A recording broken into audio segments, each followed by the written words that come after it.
Okay, you're live now. All right. Oh my gosh. Hello, everyone. Thank you for coming to my. Thank you. So thank you all so much for coming. This is actually, my name is Adam Sass. I am the author of the book, The 99 Boyfriends of Micah Summers, which is out brand new today. Thank you. And this is actually my very first in-person event. My first book was released a few years ago, and it was released during the first year of lockdown. And so everything had to be virtual. So this is my first time actually like looking into people's faces and having that energy in the room. And I will say you did not disappoint. So thank you all so much for coming. So if you saw the event posting, you saw that that Mr. Julian Winters was supposed to be here. Unfortunately, he's all right, but unfortunately due to some life things, he was not able to make it out here from Georgia. So unfortunately, we're not going to have him today, but he did leave some very, very special treats here for some lucky people in the audience. So again, his presence is felt. So Julian does give us regards, but it will just be me today. This is a headliner. I'm basically Adele here. I'm at the Royal Albert Hall myself.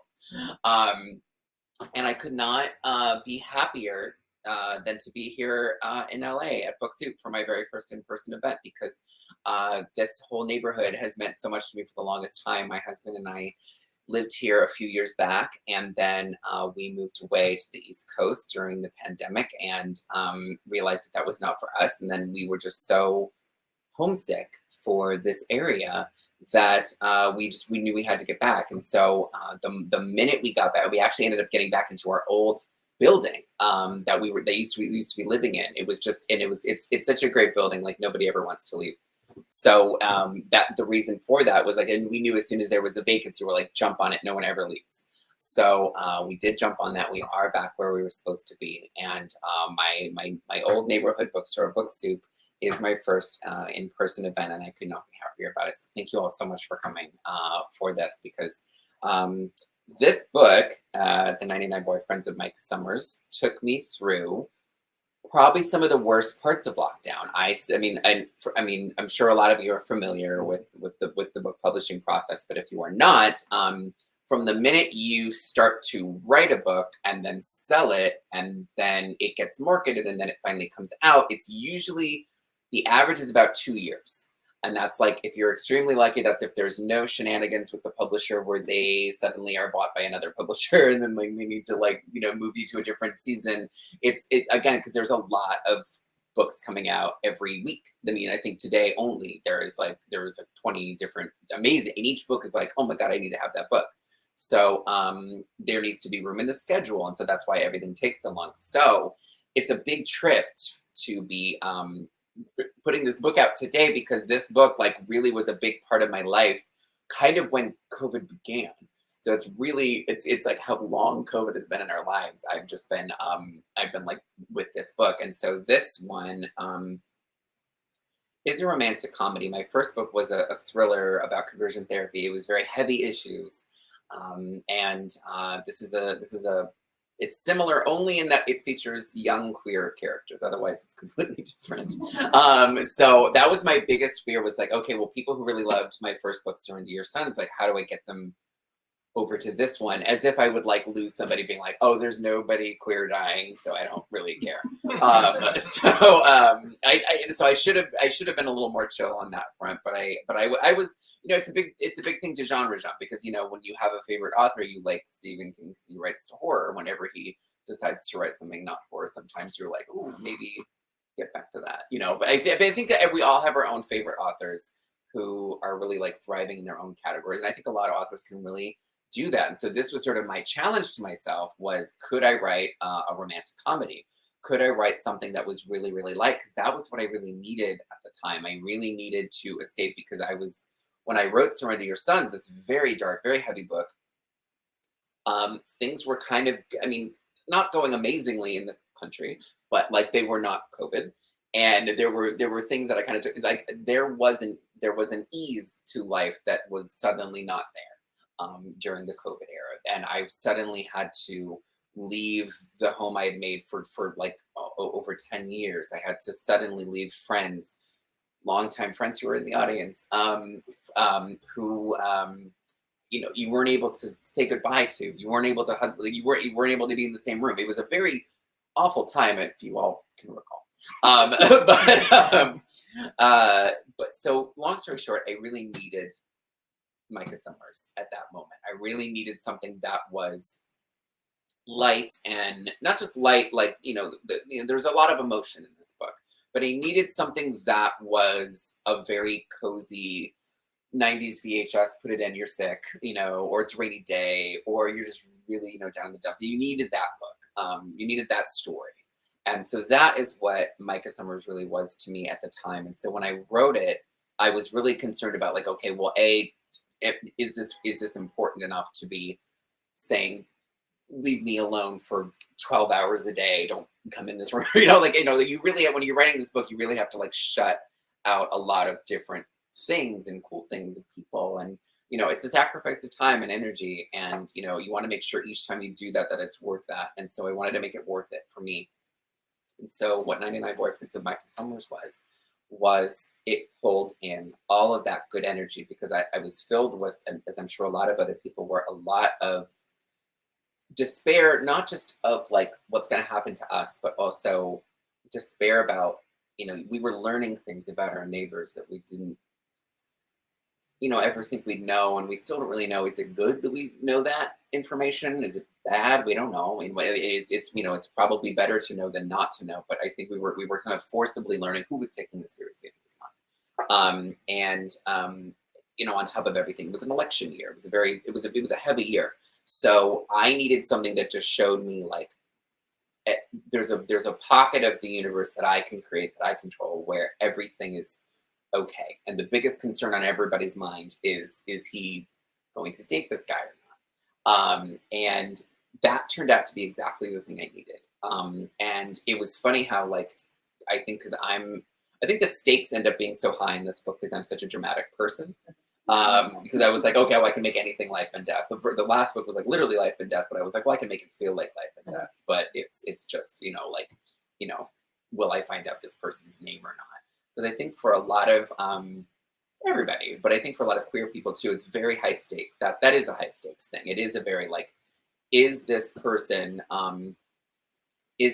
safe? Is this person interested? Is this going to happen? Or is this, you kind of have a negativity spiral that kind of sets in. And so when we meet Micah at the start of this book, he is in that zone. He is in that negativity zone of where you think everything is doomed. I might as well have everything happen in my head. So those are the 99 boyfriends. He has all of these imaginary crushes. He has never dated somebody. He's never asked anybody out. These are the sort of relationships, these sort of, I guess you call them parasocial relationships, that like they all happened inside his head. These guys probably would call him like Matt or something. Like they wouldn't know who he was. There were people at school. There were people in the city. He lives in Chicago. So like there were people he would see. There would be baristas, that sort of thing. You would have these sorts of things where you have this intense emotional response, and then the person is like, not anti you, but it's just like you'll see I'm about to do a reading here from the opening chapter, if anybody has not read it yet. But this is an example of the exact type of parasocial problem that Micah finds himself in, because he has convinced himself that he's a junior heading into his summer between junior and senior year, and that he has this huge crush on this guy, Andy, who is a senior, who is about to graduate and about to leave. And so for him in this moment, he's like, I'll make a move. I'm going to, I've had these 99 boyfriends where I haven't made a single move. The 100th one, the boy 100, I'm going to make the move on that person. Or I'm at least going to ask, I'm at least going to ask. I mean, he's free to say no, free to leave, but like, that's going to be, I'm going to actually take that step. I'm going to see what that's like, because everything else has been very safe. It's safe, but it's very lonely. So for this, that's sort of the big heavy emotion of it, but it's also the comedy of it, is because you see that this kid, Andy, just barely knows who he is, like barely has a memory of it. So this is from the opening chapter of The 99 Boyfriends of Micah Summers. Chapter 1 is called Boy 100. How do I know it's love? because I've already thrown up twice and I haven't even asked him out yet. Although my friends could have done without that information, they agree that my anxiety-induced stomach issues provide the perfect excuse to skip school and ask out my first boy ever. Who could focus on imaginary numbers in the Teapot Dome scandal on a day like this? The signs that I should finally make my move are everywhere. The typical gray soup sky of overcast skies has finally broken apart over the Chicago skyline, giving way to a hopeful Tiffany blue. It's the first warm day we've had in half a year, which is perfect for my current mission because I can slip into my favorite black tank top that makes it look like I have ripped arms. Twist, I do not. I don't feel guilty skipping. I've already finished most of my finals. Junior year is basically over and half the seniors won't even be present today. Like Andy McDermott. I've been circling Andy all through May with the steely-eyed focus of a shark circling a drowning sailor. He'd been dating this girl in my pottery class for almost a year, but she cheated on him during spring break, and they broke up, and then Andy started showing up at our school's LGBTQ+ club meetings. As secretary of the club, the only meeting minutes I recorded that day were, "Oh my God, Andy is here." Hannah, who's my best friend and best spy, managed to learn that Andy would be ditching class to go to Grant Park to record TikToks for his band. So that's where I'm headed, as fast as my penny board will take me. The miniature hot pink skateboard bucks under the weight of my overstuffed satchel, but I easily correct my balance.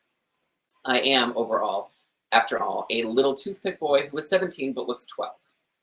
Spring wind whips against my face as I glide across the rust-colored bridge between my home and on the Gold Coast and the Loop downtown. When I reach the lake, I realize the entire city has chosen to play hooky. Sailboat owners, bicyclists, joggers, picnickers, each of us desperate to take advantage of the first hint of warmth since October. Yet the soothing wind does nothing to quiet the acid bubbling in my stomach. Today is the day Micah Summers asks out his first boy, win or lose. It better not be lose. When I finally stop my board outside the stone barrier leading into Grant Park, a stroke of luck finds me. Andy McDermott is already here. He's not alone. It's unfathomably rare to find Andy without his circle of intimidating friends, yet here he is without them, in line at a street-side hot dog cart. Andy is a boy straight out of a fairy tale, but like the vaguely punk kind from The Descendants. He has curly dark hair dyed aquamarine at the tips, a smattering of freckles over his lightly tanned cheeks, a stud earring, a flannel shirt tied around his waist, and silver rings on every finger. Ideal retro music video vibes. Breathing steadily, I lick moisture back into my lips, clip my board to the back of my satchel, and join Andy in line. He doesn't see me yet, but my heart won't settle. The hot dog vendor, a boisterous older white woman decked out in Chicago Bulls merch, waves Andy forward to take his order. How am I supposed to start a conversation? Once I manage that, how do I ask him out in a way that's casual enough not to be off-putting, yet direct enough to avoid our date becoming a passionless friend hangout? In real life, boys aren't fairy tale princes. They're terrifying, unknowable creatures who hail from the woods of mystery. No time to breathe. I leap to my phone for backup and text Hannah. Emergency. McDermott is in line ahead of me getting hot dogs. What do I do? Her reply comes swiftly. Ask him out. I nearly strangle my phone. Since 7th grade, Hannah has dated one pristine, popular boy after another, and she's always the one who gets asked out first, so I don't know why I think her advice will ever be applicable to me, a gay boy who hasn't even reached a middle schooler's dating level yet. Thank you, Hannah, but how? I reply. Just ask him if he wants to eat hot dogs together, but make it sound like hot dog is code for something else. You're making jokes while I drown. Offer to buy his lunch. At last, a concrete, actionable first step. Hannah is the queen. Run it through the garden, Andy tells the hot dog vendor in his hoarse, husky voice. That'll be $4.50, the vendor says. I lunge forward, credit card outstretched, before Andy finishes hunting for his wallet. It's on me, I blurt in a single, mishmashed syllable. Andy staggers backward, shock etched across his scuffy face. Oh no, I moved too quickly. Sorry, I raise my arms in surrender for some unknowable reason. It's, on me. Andy flutters the long lashes, and his startled expression softens into a crafty smile. That's nice. Breath returns to my chest. Oh, hey, he said. Micah, from the school club thing, right? He recognizes me. Yes, I say, handing the vendor my card. My gaze leaps around wildly, landing on anything but Andy. The plan is breaking apart fast. To Andy, this twerpy little white kid he barely knows just jumped out of nowhere and isn't explaining why. Are you getting a dog too, hon, or just buying his? The woman asks. The sidewalk is swirling. No way I could eat anything. Just his, I mumble. Well, thanks, Andy says, his friendly tone powerless to relax me. With ungodly effort, I meet his eyes, dark brown and flecked with gold. He is smiling. It's too much attention. My stomach squeezes. Smile, Micah. I obey. Too much teeth. I close my lips. Now you look queasy. I am queasy. Andy's smile begins to fade. You're losing him. I don't know what you're doing tonight, I blurt. Andy's pierced eyebrow rises. You don't know what I'm doing tonight? The sentence was supposed to be, I don't know what you're doing tonight, but if you're free, do you want to go to a movie, dinner, whatever? But of course, I chickened out on the most important part, so now I sound like a creep. Here's your card, sweetie, the vendor says before handing Andy a tinfoil wrapped hot dog and a bag of sun chips. A woman behind me nudges her children ahead to order, and Andy and I shuffle out of line together. Literally, what am I doing? Do I just follow him around all day like a sad ghost? I mean, if you aren't busy tonight, I stammer. Mercifully, Andy knows where I'm going with this. Wincing slightly, he leans closer. Hey, Micah, I'm super flattered, but no worries, I guess. Happy graduation, happy hot dog, bye. I sprint in the opposite direction with the intensity of a gazelle about to become a jaguar's lunch. I don't slow down until the toxic pool of acid inside me disappears. My heart shrivels inside my chest. Once again.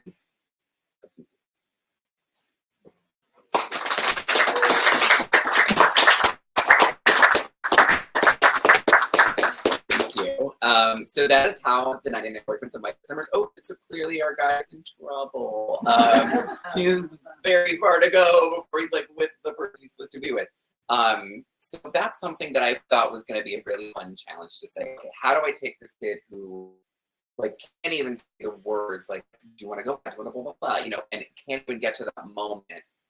And like, obviously also like picking the wrong person. And how do I get him to that happily ever after moment? The big thing within this book, which is if you have not seen so far, this is a Cinderella retelling. This is actually Cinderella from the prince's point of view. So a few chapters later, Micah gets his chance to find another boy 100, and he finds him on the L train. And they have a meet cute, and there actually is a conversation. And this is something where, you know, you see a lot where, you know, when it isn't the right person, yeah, you're going to stumble around and you're going to think this person's the right person, but you're stumbling too much. But when it is the right person, there's a shocking ease. So he gets that ease and he is finally like, oh my God, it's finally not murder talking to this person.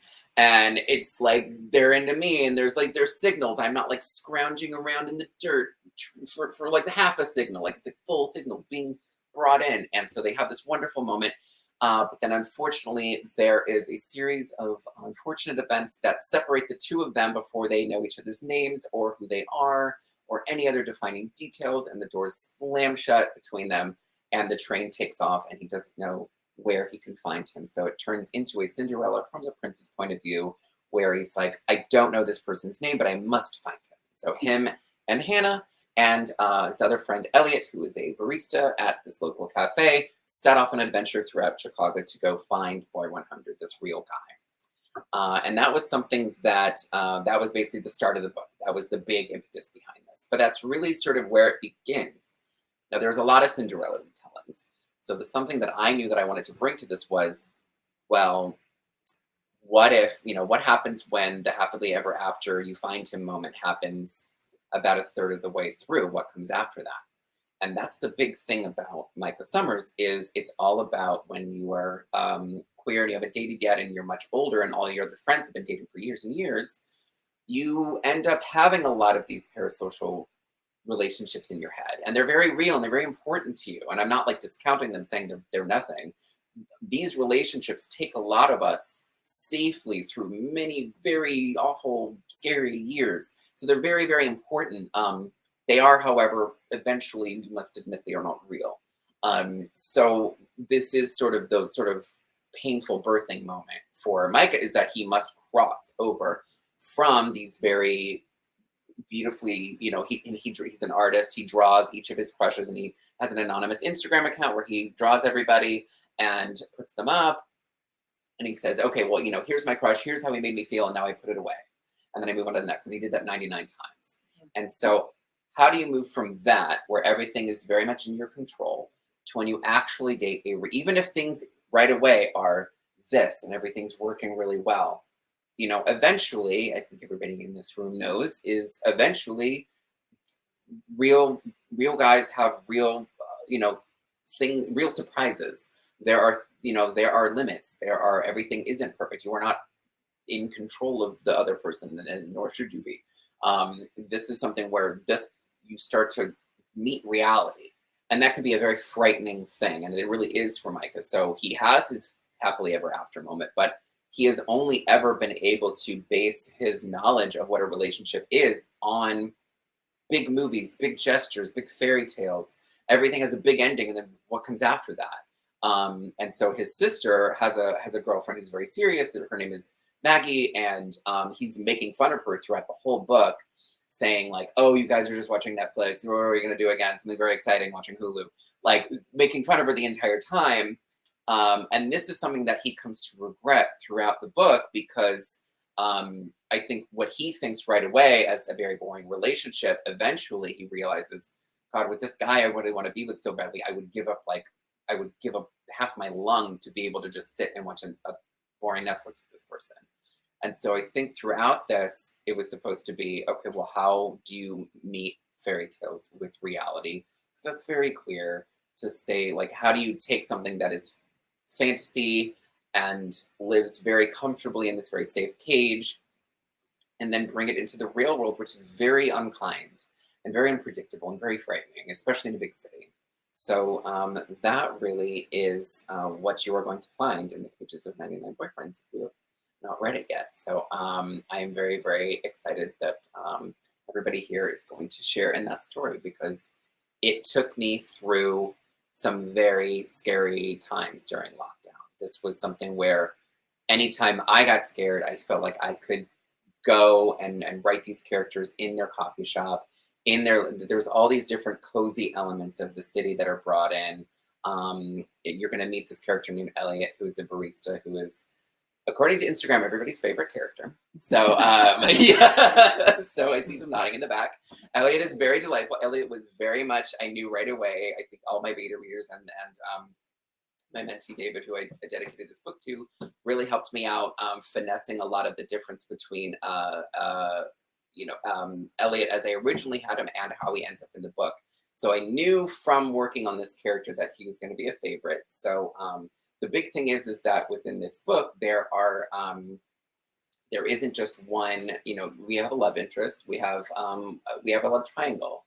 There are multiple things. There are multiple emotions happening. And if you have a Cinderella story, there's multiple Cinderellas in this. Micah is the prince, and then there's multiples. There's the boy he left behind at the station. But then we also have this, Elliot is my other Cinderella, who is this, I decided that, you have in the Cinderella story, you have the big wealthy prince, and you have someone who is scrubbing floors and is basically penniless. You have a big wealth income disparity thing. And so that was something that I was like very clear right away on with my publisher. I said, I want to talk about income inequality with this book, and how do you date someone who is the different problems within that when you are someone as wealthy as Micah is. Micah is the son of he is the son of a kind of a sports radio guy in Chicago who was a former hockey star who then became an Olympic star. Wheaties Box got a TV series, got everything, so they're super wealthy. They live in the wealthiest part of Chicago. And Chicago itself is one of the clearest income inequality big cities. I think every big city has its own very clear where everything is demographically separated. But Chicago, everything is very close on top of each other. You have big, high penthouse towers right next to places like where Elliot lives, where he lives in sort of a Bob's Burgers situation where his dad runs a pizza shop, and then he lives above it, and it's this hot summer, and their air conditioning isn't working. So you have something where Micah is living in this penthouse and realizes, oh, I've never thought about the temperature before because I just live in this and everything's very temperature controlled and everything is just normal. And then you have a character like his best friend Elliot, who's like, well, every day is a battle not to cry because it's so hot. And he's just dealing with them of that situation. So I realized I was like, okay, well, I want to have multiple Cinderella's potentials to fool everybody throughout the book. So this Cinderella is going to be sort of the rags to riches part of that story. And I thought, what better way to show in modern times the modern Cinderella, which is a very low paid service industry worker. So that's something where my own years as a barista really come into play in this. But Elliot is a delightful character. I think you're all going to love if you haven't all read the book already. So that's something that is awaiting you. So I'm going to stop talking for a moment because I have been talking this whole time. Thank you so much. And I'm going to turn it over to some Q&A. I know we have a lot of folks online, but I'm also going to the in-person Q&A. We can throw it out. So if you have any questions about anything, the book, me, myself, yes, in the back. What surprised you the most about writing this book? What surprised me the most about writing Micah was how much writing a rom-com fit. It was a good color on me, as a friend told me this morning. Because they were reading the book and they were like, "Oh, this rom-com is a good color on you." And I was like, "Oh, this is great." So I'm somebody who, I know some of my favorite stuff is like thrillers and cliffhangers and suspense, and those are sort of the movies and books and stories I gravitate towards, and I really set out to write. That's my first book. That's going to be my next book. With rom-coms, I really surprised myself going like, oh, I could put suspense in romance, which I'm sure every romance author is like, so it's fascinating addition. But so I think I kind of came into this with a preconceived notion of romance stories, and I really kind of had to just step outside of it a little bit. It's not that I love reading them, but I was never, it's not where like the craft part of my brain went to. So that's something where I knew I was going to need to rewire part of my thinking and get in there. And when I got in there and started doing that, and I looked at like, okay, well, what are some of my favorite romantic comedies? And I knew, and this is not something I put in the sales pitch, but I was talking a lot with my editor where I was like, I really wanted to do, a modern gay young Nora Ephron comedy. When I think romantic, I don't think anybody else. And whether it's When Harry Met Sally, whether it's You've Got Mail or Sleepless in Seattle, like there was like a whole bunch of like what I knew I wanted that aesthetic where every character could be played by a fabulous character actor that you just be like, oh, she's great in that scene. That's kind of the energy that I wanted to bring to this. So that was something that right away helped sort of lock me in to like, oh, I can think this way. So once I stopped thinking in terms of like, okay, well, what's being written right now, and stopped thinking really about what other people were doing, it's really kind of a lesson for the ages. It's like once you stop thinking about how is everybody else doing it, and you just think about, okay, well, what am I bringing to this? And before we came here, we were talking about how fast pop culture moves and how people were, maybe not aware of that, there's teenagers are either extremely aware of stuff that's like happened in the 90s or are completely like, that might as well be the Great Train Robbery. That might as well be like they might as well be Citizen Kane after how like much it's like, oh, that's in the past. So I knew like right away, I'd be like, oh, okay, well, I know Nora Ephron's like comedic energy or her comedic romantic energy works across generations, but I'm like, okay, well, if I can tap into some of that stuff in my own voice that I love so much, I know it's going to really super work on people because I just know that works on people. And I think that's kind of how we can best pass these cultural things from one generation to the next best is, we're not just going like, you haven't seen Sleepless in Seattle, like getting angry at people. We just kind of go, like, oh, well, you're missing out. This is great, and this part is great, and then, and I think what's good about Nora Ephron stuff is that, like, unlike some romantic comedies, it ages very well. There's not a lot of like jokes where it's like, can't tell that joke. That's not going to go over well. Like there's not a lot of that, in her stuff. So I think that's a good gateway where if you go, okay, well, this style works really well, and that kind of energy, maybe could be good to bring to that. So that is something I surprised myself by going, oh, I could tap into this in a way that's way more personal than I thought it was going to be. I thought I was going to be doing this in a lot more, like I was doing a drag race maxi challenge where I was like, oh, I'm a comedy queen. I can't really make a dress, but I'll do it for the challenge. I don't want to go home. So I was like, okay, well, I'll at least, I'll at least give it my shot, and I'll do what everybody else is doing. And then when I got in there, I was like, oh no, I can put my own super stamp on that. So that's super fun. So, other questions? Yes. Okay, so having read a bunch of pandemic manuscripts of late, I think you went a very different direction than a lot of authors did when they were writing in the pandemic. And I'm fascinated by that. And you said that that's what you needed at the time, because I'm reading a whole lot of dark stuff that's been written over the last 2 years. So one, just your thoughts on where you kind of fit into that world right now. And also, when you move to the next thing, do you bounce back to thrillers, or now are you going to say the world's my oyster and I don't know where I'm going to land? Well, this is a really good question. Thank you. That's so the question really is, a lot of the manuscripts you in your experience right now, the pandemic manuscripts are very dark and twisted, kind of reflecting the times, which probably isn't maybe a good business savvy move. Maybe I'm like doing the not good business thing, but I'm like, no, everybody wants to laugh right now, right? Everyone wants to just like kind of not take this seriously. But I think where my mind went is because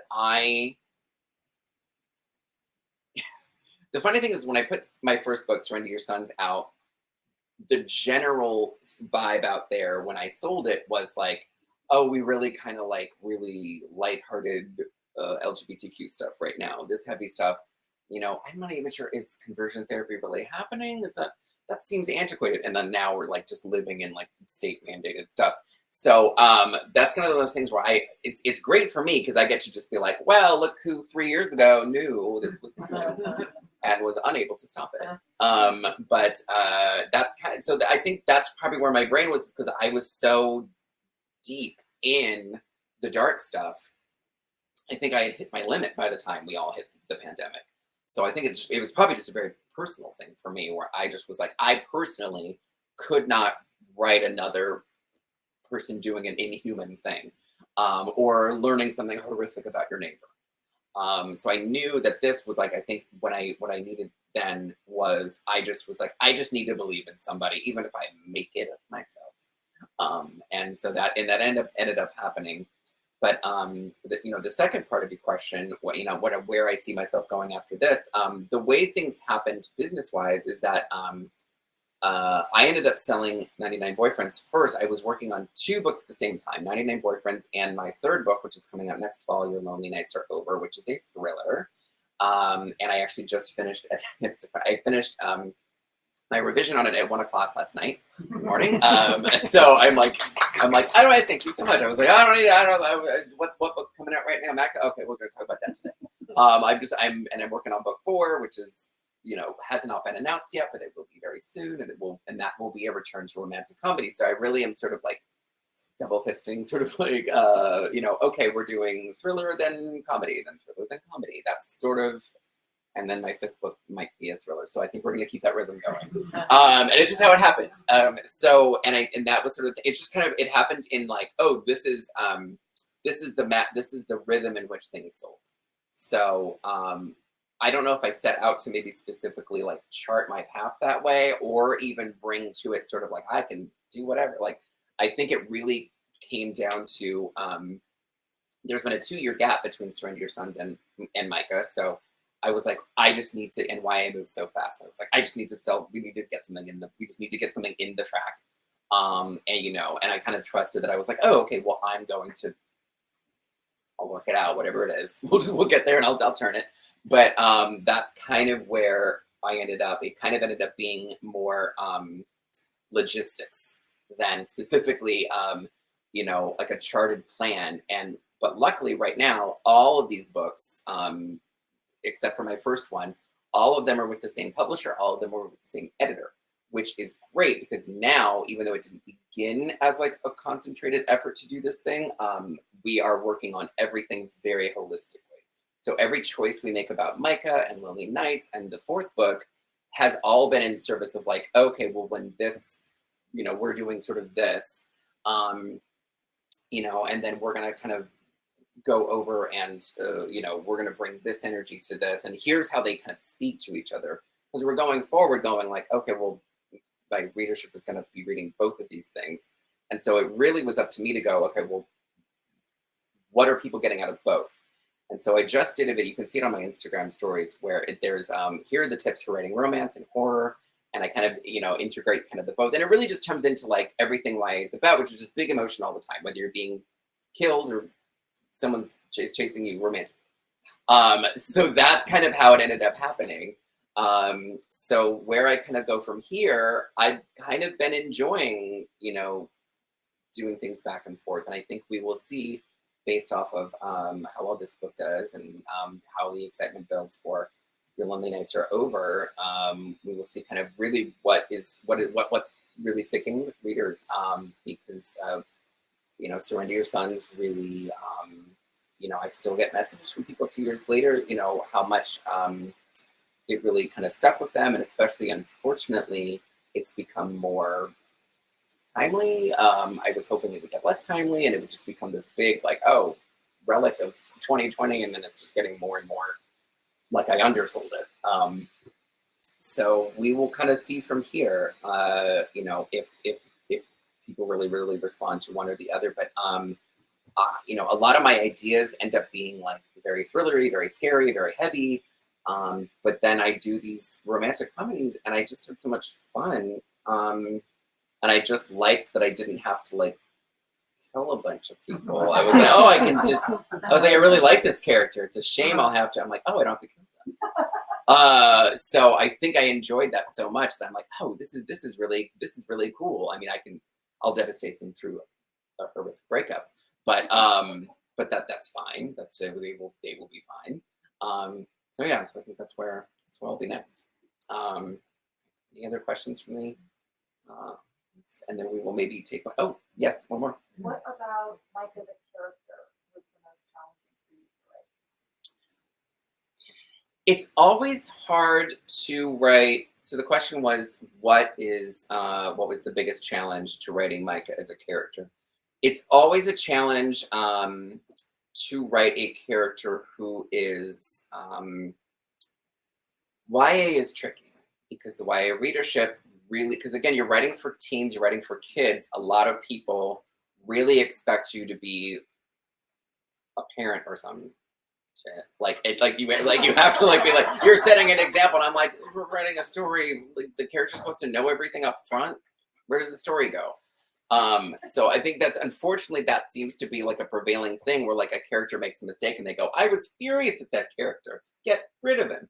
And I'm like, well, he does have to make a mistake so that the story can happen. And there's sort of like that tends to be kind of a prevailing I would say problem in YA where it's like that just seems like it's not going to make a lot of if you hew to it too much, it's not going to make a lot of fascinating stories. If you hew to it sort of you could at least have every other character in the book is fascinating except your main character who has to be a blank that we just project all of our stuff onto. So I really wanted Micah to be a character who made mistakes, but I wanted this to be a disaster, but no one was the villain. And that's kind of the biggest, I think, thing within 99 Boyfriends is that this is a rom-com. Like there is no bad boyfriend character. There is no villain. Anyone in a review who says there is a villain, I'm not trying to review shame people, but like I was like there are no villains in this book. So if you think someone is an antagonist, you have a very, very, very high threshold for how people behave. So this is something where I wanted it to be, how do you do a love triangle where someone has to get their heart broken and no one deserves it? That to me was fascinating, where it's like, oh, okay, well, that's kind of where you bring the drama in, is because everyone's a good person you would want to hang out with, but then someone's got to go. So that's kind of where you end up most of the time in real life. And that's another thing. I was like, okay, well, queer teens are going to read this. And I know my point within the book is that Micah has read too many stories and it's just poisoned the way he deals with people. So, or the way, what he expects out of people. He gets very devastated that like someone isn't behaving like super perfectly. So that was something that I was like, well, I can't just go against my own theme. So I was like, okay, well, within that, you have to do a thing where, okay, Micah, you have to choose. You have to break up with someone, and none of them deserve it, and all of them want to be with you. And 2 months ago, you could barely ask out the guy on the hot dog stand. So, and that's the thing where you're like sort of inundated with these choices. And so that's something where I thought you could get really nice drama out of. So that was tricky, was finding a way to dramatize everyone being a great person. The other thing was Micah's a rich character, and he needed to be privileged, and he needed to have big swaths of not realizing things and not be a jerk and not try to fix things with money. And then there was kind of a big dance where each of the other boyfriend characters has crises that Micah's money could just solve in their lives, but then that's a power imbalance. And then there's a lot of different kind of swaying and stuff like that. And I wanted to show that and be real to that, but then also not be like rich people are so hard. Yeah, it's so hard. So there was kind of that was kind of a dance. So like real, and that kind of took the most time throughout the revisions, was like Micah got involved with his character's finances, and then he suddenly didn't, and then he got too uninvolved. Then he got the chemistry was get him involved enough without holding any emotional puppet strings over someone, have him unaware enough where it creates these sort of misunderstandings, but then not so much where he's like American Psycho, a monster. So that was probably the toughest one. Yeah. Any online Q&As? We do. You have some. Ooh. Let's see. David says, "Do you see Micah taking his art further in his life, perhaps developing into a career, or will it be a hobby later on?" Micah has throughout the book. Micah's everybody in this book is an artist in some way. Micah is a painter, and he's an illustrator. To me, I see Micah being. I see him being a lifelong artist. I don't think I see him sticking with what he's currently doing forever.